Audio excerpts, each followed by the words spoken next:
Live from Sin City, it's the Socks and Pinstripes Podcast.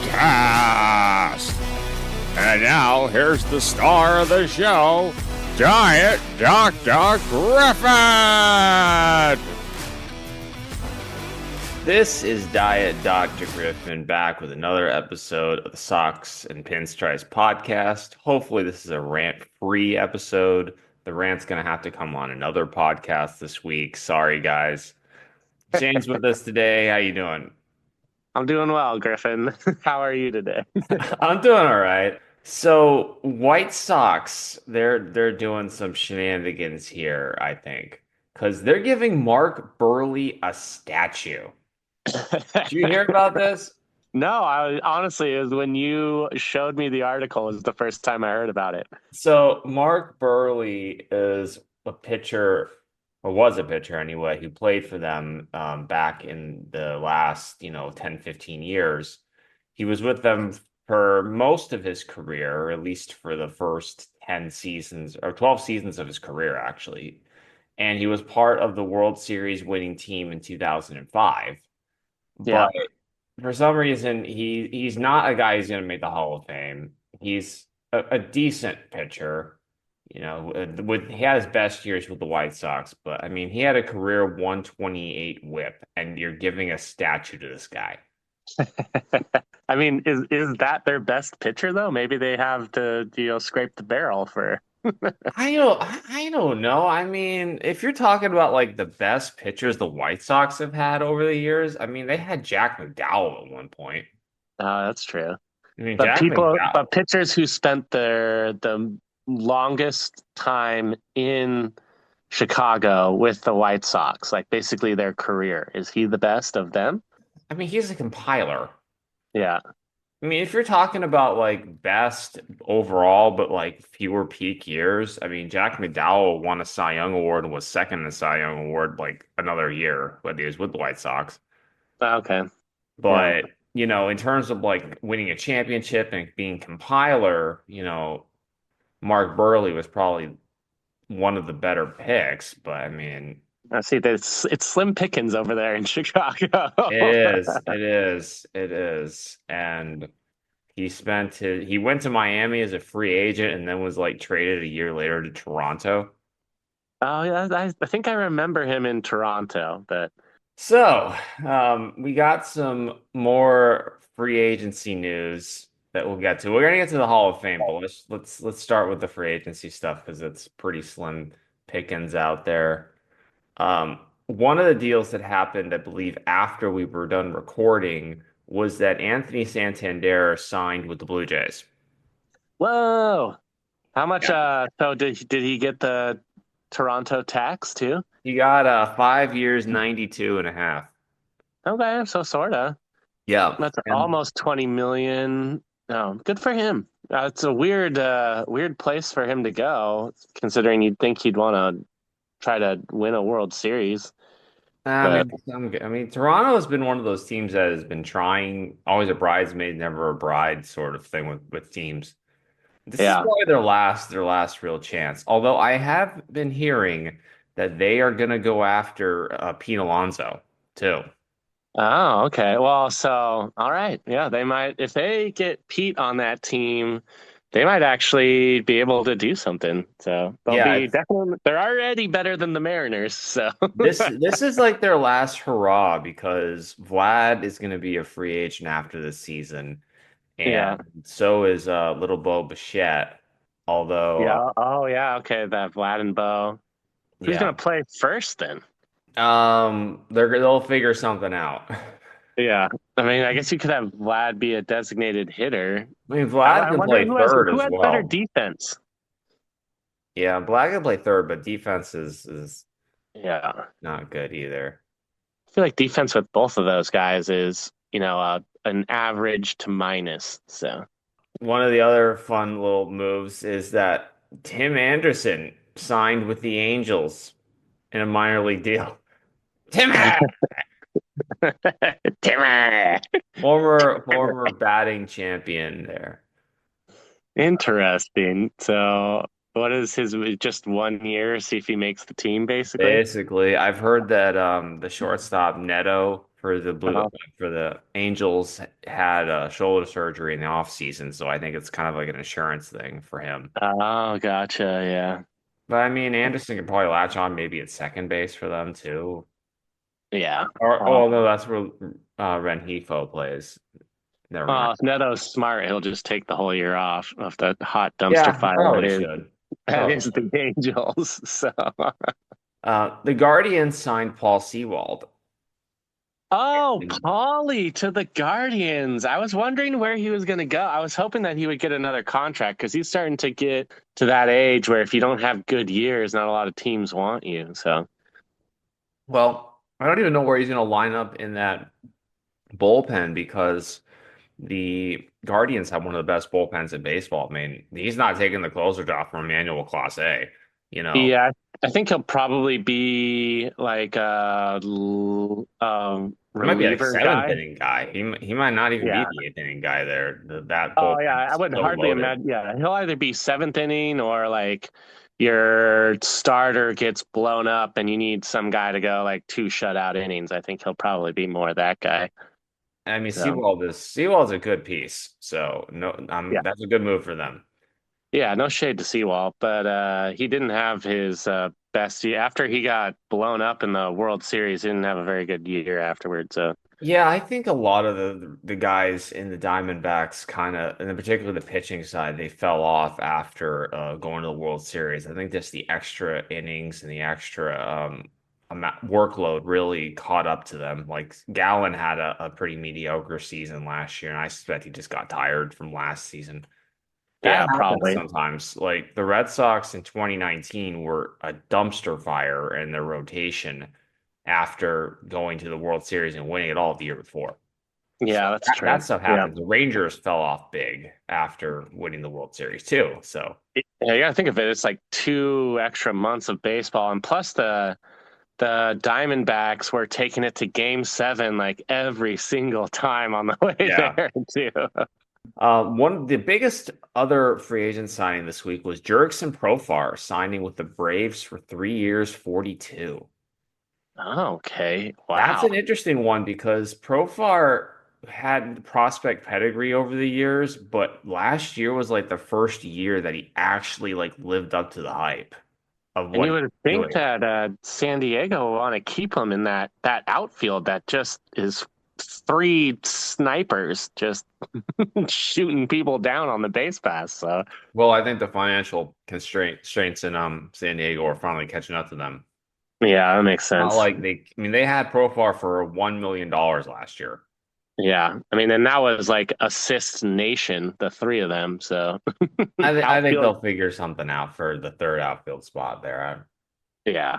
Well, don't didn't they grab a guy who could play outfield too, which is what we were wondering, and then I think we in a I don't remember off the top of my head. yeah, I think they are covered, and we said that I think you actually said that Profile was probably going to go somewhere else, so Yeah. makes sense. Makes sense. And Well, that would be good for the Braves. They should be good again, I guess. So yeah, I think he's kind of had that peak year last year. I don't know what he's gonna do going forward, but yeah. Well, all depends on how healthy Ronald Acuna Jr. can stay. So yeah, that's definitely a bit of a situation because nobody seems to know when he's gonna start playing again. He had his knee surgery earlier than he had the previous one, and he only missed like the first couple weeks of the season with the previous one. So I don't know. We'll find out yeah. soon. Well, now he has two robot knees. So Yes. or yeah. So well, I mean, if history serves me correct, he's gonna have a pretty good season this year. So we'll see. Yes, we will see indeed. Now let's get to the major news of the week, which was the Baseball Hall of Fame for class of 2025 has been officially revealed. Headline Whee! by Ichiro. Let's go, Ichiro! Yeah, Best Mariner ever, maybe. I think he is the best Mariner ever. And Yeah, that's saying something when you've got a guy like Ken Griffey Jr. and Randy Johnson who played for your organization. Johnson and Edgar Martinez. So Edgar Martinez too. Yes. yeah, yeah. I think I would have to. I mean, part of me wants to say the big unit because, as we all know, I am a sucker for lefty pitching and I like it.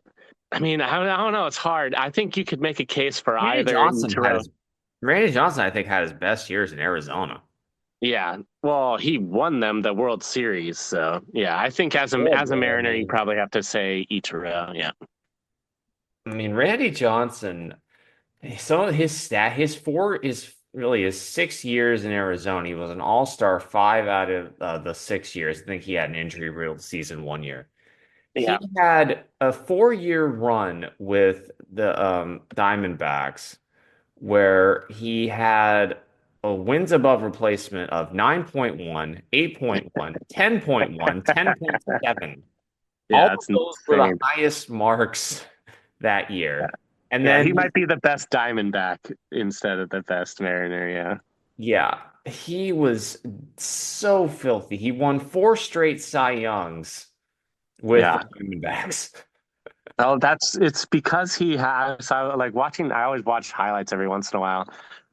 He had that slider that literally would start behind a left-handed batter's head and like drop into the top corner, and then he'd throw 101-mile-an-hour fastball on the upper inside corner, and it just was Sir Locks-a-Lot, just locking everybody up. So Yeah.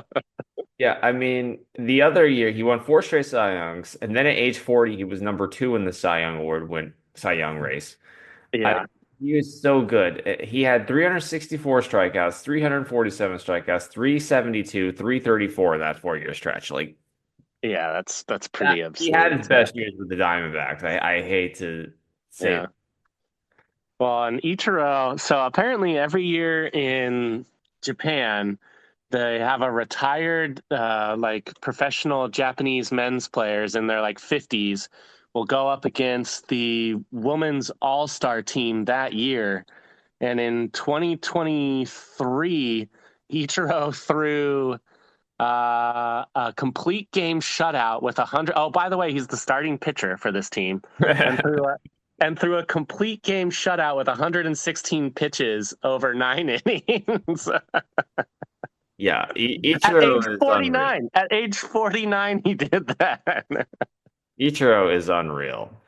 I mean, Yeah, he had 3,089 hits just in the majors. yeah, it's pretty He crazy. didn't come over to the majors until his age 27 season. He had another like 1,300 hits in Japan and actually ended up with more hits than Pete Rose if you count all of his years in Japan.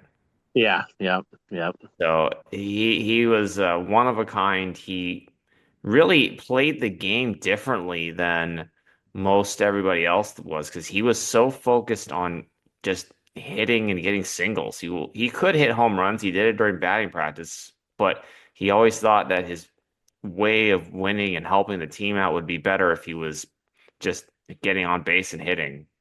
Which I don't understand why the Mariners don't adopt that strategy because in a stadium where you can't hit home runs and you don't hit home runs as a team, you have a player who was wildly successful in a ballpark that doesn't give up home runs in Ichiro, and yet their mentality still is just to hit home runs. So Well, that's the whole, sabermetrics, yeah, nerds approach to baseball is that you're more likely to score runs if you have power in your lineup. I mean, they've done, we have the numbers in the playoffs where like yeah, the team that hits the most home runs wins the vast majority of the playoff games.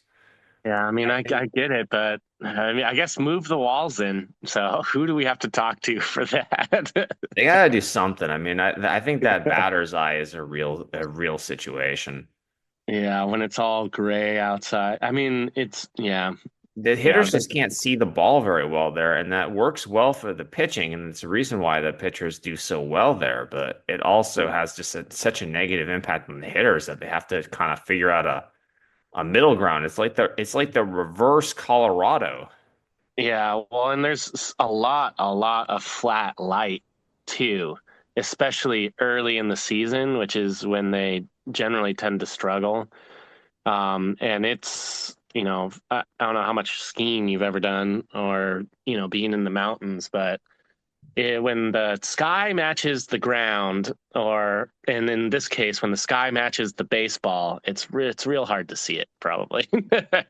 That makes sense. That's kind of like how you have the ball kind of getting lost in the lights sometimes at Yeah, like Tropicana Field.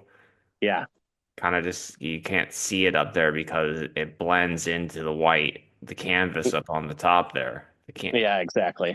Yep. So you got Ichiro.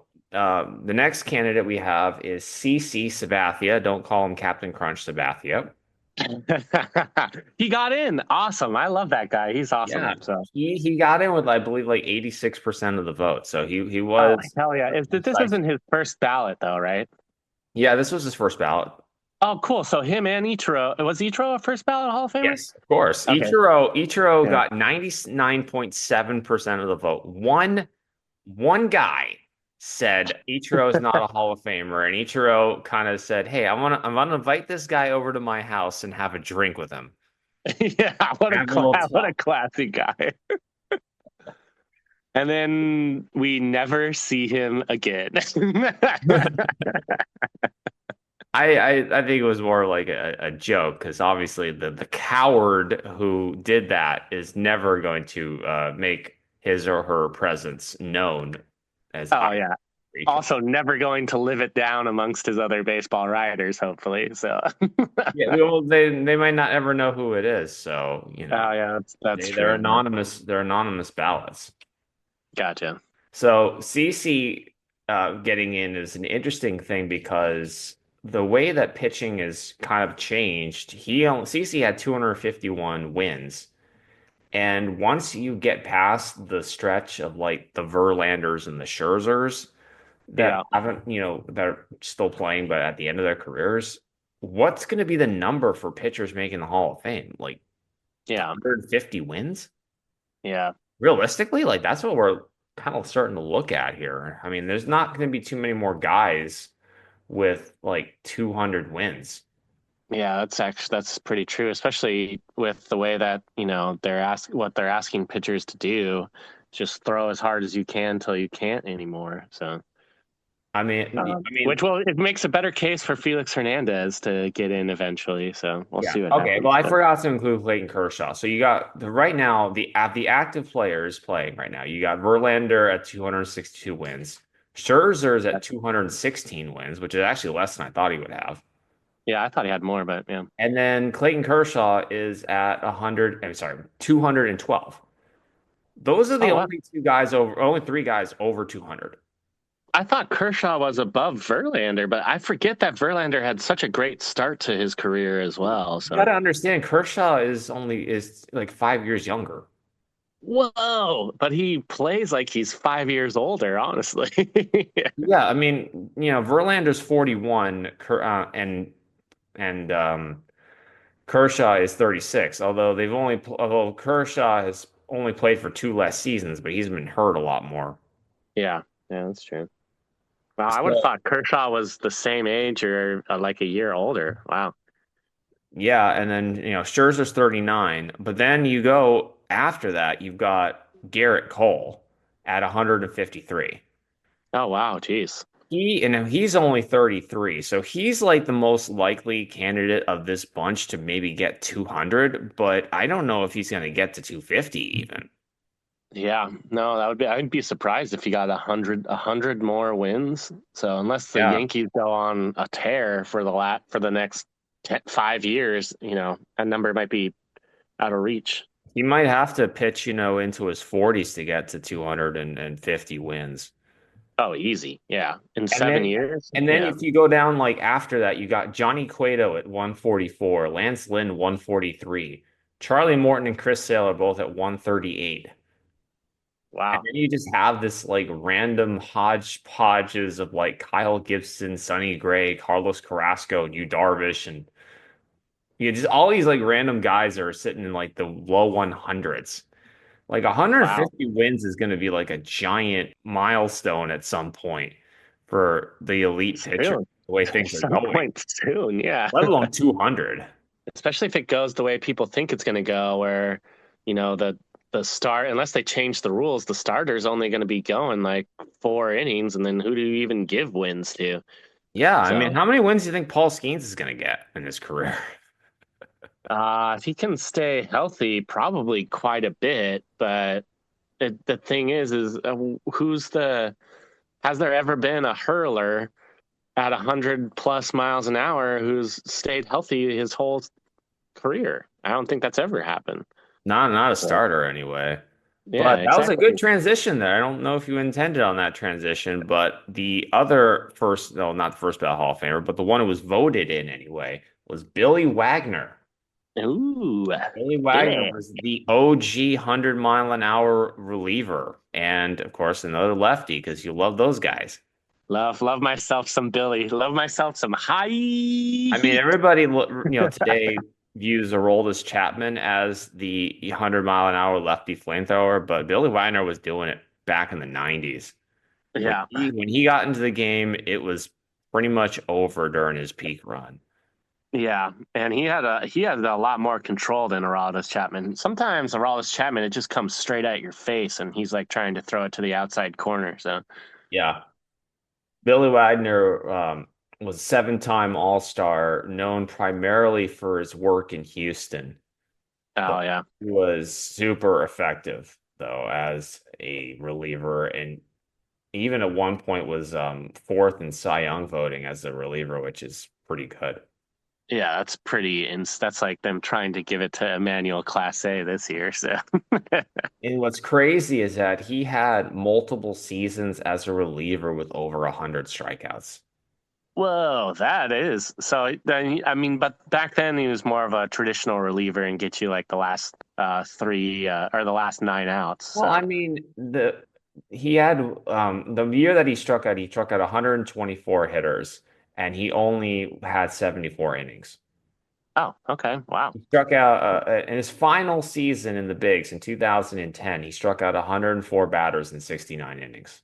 Jeez. So very efficient. Let's just Yeah, say that. his career strikeouts per nine was 11.9. Whoa, is that the highest among relievers in baseball? Um, I feel like it that's has his to be career, so pretty I mean, close. Yeah, in his peak though, he was like over 14 Ks. yeah, that has to be like pretty close for a reliever. Yeah. I mean, that's like basically 1, 2, 3 every single time you show up, essentially. Yeah, and he Like was no still ground outs, no fly outs, just all and strikeouts. he was still really good even when he retired. Like he wanted to spend more time with his family because he was if you look at his last season with the Braves, he was 7-2 with a 143 ERA, 104 strikeouts, and 69.1 innings, and in .865 WHIP. He could have kept playing if he wanted to, but from what I remember reading about him, he wanted to spend more time with his family and be there for his kids, and you can't blame the guy. He retired on top. He could have kept going. He had let's see where are my saves number? He had 422 saves in 16 years. Like he could have kept going if he really wanted to, but Yeah, can't argue with wanting to spend more time with the family and yeah, I'm glad he finally got the respect that he deserves and yeah, made the Hall of Fame in his yeah, 10th and final year on the ballot. yeah. She should have been named onto the ballot a lot earlier than that. I think even last year they were wondering why he wasn't, He was inducted. only a So, few, I think he was only a handful of votes, like four or five votes away from making it last year. yeah, And so this creates an interesting situation because if you look at the all-time leaders in saves, you've got a lot of active players that are going to be on up there. You've got Kenley Jansen and Craig Kimbrell who already have more saves than Billy Wagner. oh, And they're only 36 each. Now, I think both of those guys are still free agents. I don't know where Kimbrel kind of fell off a cliff. He might be done, but yeah, Jansen was still okay with the Red Sox last year. I think someone is going to pick him up. yeah. And then you got Chapman at 335. And then the next closest guy is Edwin Diaz at 225. But, he has like seven less seasons than some of those other guys do. Yeah, and jury's still out on if he can recover from whatever happened because his confidence He's, is like negative 100 right now. So yeah, he had that stretch last year, but he did come back and he's gonna be the reliever, the closer for the Mets. Like that happens sometimes. And then, Craig yeah, Kimbrel's had bouts where he's like the worst pitcher in baseball for like a month, and then he starts watching Frozen and then ends up going on a hot streak again. These things happen. These things happen to I didn't relievers. realize he drove inspiration from the movie Frozen. It So was a couple years ago, but yeah. Yeah. He would do the whole let it go thing while he's on the mound in his pterodactyl pose. perfect, love it. So they also have a committee of they always have a random committee every single year that puts in other candidates. And there were a couple of candidates got voted in by the Veterans Random Committee. You got Dick Allen, who played mostly for the Phillies during his career. He was a uh, former league MVP and Rookie of the Year. Okay. And then you also have Dave Parker, who has known mostly for his time with the Pirates, but Oh, he a played pirate. 19 years. Yeah, he was on the We Are Family Pirates back in the 70s when they were good. Oh, Former okay. league MVP as well.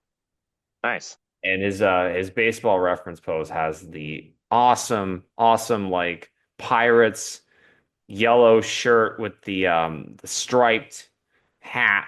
Oh, it's my one of my favorite uniforms in baseball. I love that look. So I know, I love it too. The Pirates were great back in the 70s, and I wish they could get back to the way they used to be. well, they got a pretty good base starting right But they now. also Just have Bob Nutting as their owner, and that's just yeah, they're never gonna play up to their potential because he's too much of a cheapskate yeah, to run the team the way that it needs to be run. yeah. I guess him and John Stanton probably eat breakfast at the same place every month. So Yeah, yeah. probably taking notes. So I mean, this is a team that, cut Rowdy Tellez like a day before he was supposed to get like a $400,000 bonus for getting at bats. And yeah, like I the mean, Players arguably Union, they like, should have cut him, at the beginning of the season, but that's well, you, okay. you, you don't make like I don't blame ownership of a company for wanting to save money or whatever, but don't make it that obvious. Yeah, you don't. Yeah, that was just. I mean, we even talked about that too. I mean, that was uncool. So And also coming out this week, there were a couple of minor rules changes. They're tightening the rules on the shift, in which we all know is a major problem for offense in there. But now, yeah, but now what's going to go on is if a player violates the rule, as in like a second baseman or a shortstop crossing second base too early, the previous rule was that they could either accept the result of the play or it would turn into an automatic ball for the hitter. yeah, Now, what can happen is that the guy will be granted first base for free. yeah, And then obviously like a balk, any other base runners would automatically move up a base. yeah. And I and think this for will. fantasy purposes for our league anyway, the Yeah, fielder would be charged in error. yeah. That's big. I Yeah. think that will really cut down on because even last year you'd see people like just right on the line, maybe not. Yeah. Almost trying to like psych the batter out. And as long as they're not the first person to touch it, it doesn't matter. And I think this will really enforce, people not trying to push the boundary as much as I'm sure whoever does it the first time, the coach is going to come out and yell at the umpire and get ejected. But I think after it happens a couple times, because that's a huge stiff penalty, and not only that, like getting charged in error. Yeah. No, I mean, that part alone. So I don't think people really care so much about that. I think the error part is honestly for the pitchers gotcha. because if you're going to give somebody a base, you can't charge that run to the pitcher. It has to be kind of considered an unearned run because Yeah. Okay. Yeah, that makes the sense. pitcher didn't do anything wrong. Like Yeah. the fielder is the one blaming it. You can't charge a pitcher for the earned run for that. So I think that's probably why they have to classify it as an error. Okay, that makes total sense. Yeah. The other rules change is a lot more complicated than that. So what's going to end up happening is that there were few teams, and the article I'm reading is specifically citing the Yankees as a team that was doing this. Yeah. What would end up happening is there were situations where you'd have runners on base with like a couple of outs, and then they would be like a close play, and teams were just having the guys run through the bag, trying to like create a situation where if there was like an overthrow, they could go nibble out a run. Yeah. At second base, yeah. A Yeah. runner on third with 2 outs, and you're trying to beat the plate at second. Yeah. So like what ended up happening is people think the runner on third would score the run before the third out. And then so they basically have given the replaying ability to change the rule to try to prevent those runs from scoring.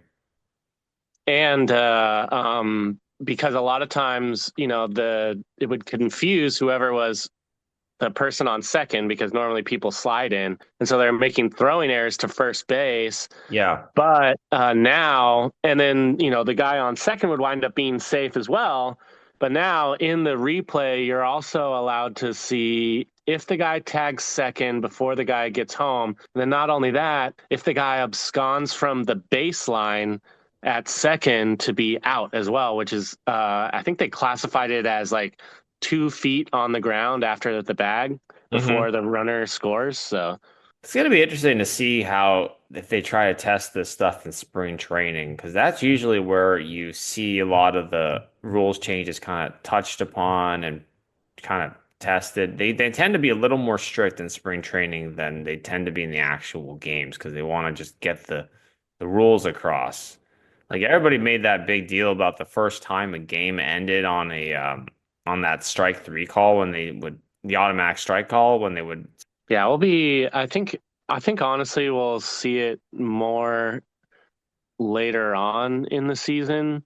That's if it even catches on. I mean, I think it's like the Yankees, the Cubs, the Cardinal. It's like only a few teams right now that are even doing it in the first place. So we'll see if it even catches on enough for us to even see a replay on that. I honestly, I don't remember seeing a situation where that second rules change we were talking about even came up. Yeah. I mean, I don't even remember seeing one honestly for the shift rule, but that one was at least more prevalent. I saw one for the shift rule at a game, at a Mariners game that we still lost that I was at. And I forget who we were playing, but someone was shifted too far over and they gave a ball to, I forget who I was at the plate. They wound up striking out too. So it's just, that was all around. Didn't really mail them that much. Yeah. So it's nice because now I guess if they violate it, at least he'll get on base. So. Yeah, I think that's going to be something we might see in spring training, but probably not the other one. Yeah, I'll keep my eye out for both of those things since I'll be down there in mid-March. So yeah, it's going to be fun. Yeah, I'm pretty excited. I'm bringing my A's jersey, see how many signatures I can get on it. So What teams are you going to be able to go down and see? Because I don't know, only a handful of teams play in Arizona versus playing down in Florida. Yeah, so I want to see the Reds. We're gonna see the Athletics for obvious family reasons. I want to see the Mariners and I'd like to see the Diamondbacks, probably the Giants. I want to see Elliot Ramos play, and honestly Fitzgerald Jr. too. I think those are my top, or probably, and I don't know. I haven't really looked at the lineup and planned it all out yet. But I'm going to try to cram in as much baseball as possible. So we'll see how much baseball my parents want to watch. But I'm going to try to go to an afternoon and a evening game a day for as many days until I get sick of it, I guess. So, Well, that'll be fun to see. so I basically want to go see the teams that come to Arizona that I don't normally get to see. So probably And like a then, lot of National League teams, right? yeah, exactly. So I've never seen the Padres play, and they are in the same facility as the Mariners, so that should be fun. So Yeah. You definitely want to try to catch them for the home games than the road games, because those are the games where like the stars of the respective teams are more likely to play. gotcha. All right, thanks They for the won't head. play Yeah, like they won't they probably won't play like Tatis on like a road game, or they're more likely to favor the home games for the good players than the bad players. But like on each respective team. So if you go to like a yeah, home game, then you'll see the other team's good players and so on and so forth. yeah. Okay, yeah. Thanks for the heads up. Yeah, that's actually really good advice. So That's what I've heard anyway. So I haven't never gone down the spring training myself. It's probably something I need to do one of these days as well. yeah, Maybe one of these years. This year I've got couple of big vacations planned, and I might talk about them later on. But yeah. gonna be a big year for me. Are you gonna see some international baseball this year, Griffin? Um, I think I will see some international baseball this year. Ooh, that's I'm planning exciting. on.